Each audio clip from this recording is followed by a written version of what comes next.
Engineering has always been about problem solving, designing aircraft wings, medical devices, circuit boards, and more. Traditionally, engineers have relied on experience, prototyping, and simulations to get the best results, but now a new approach is changing the game: generative engineering. Generative engineering uses artificial intelligence and advanced algorithms to create and optimize designs automatically. Instead of drafting just one concept, the software can generate hundreds or even thousands of possible solutions, each fine tuned to meet your goals and constraints, like weight, strength, cost, and thermal performance.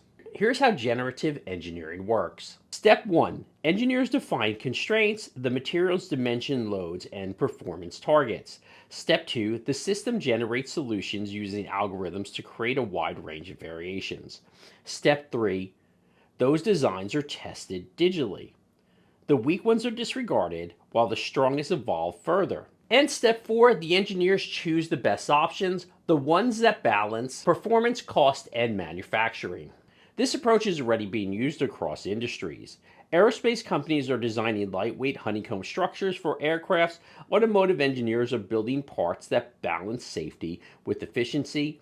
Electronics teams are optimizing PCBs for thermal management. Even in the medical field, generative engineering is being used to create custom implants and prosthetics. So, what are some of the advantages? Generative engineering accelerates innovation by rapidly producing usable designs. It improves materials efficiency, reduces waste, and often creates novel geometries that humans might never imagine. It also helps identify problems early, cutting down on costly prototyping. But there are some challenges. The software and computing power can be expensive. There is a learning curve. If the wrong constraints are set, the results won't be useful.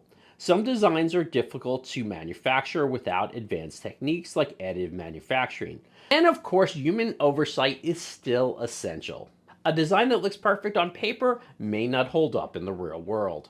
In the end, generative engineering isn't about replacing the engineers, it's about amplifying what engineers can do. It's a powerful tool that opens up possibilities, speeds up the design process, and pushes beyond the limits of traditional method.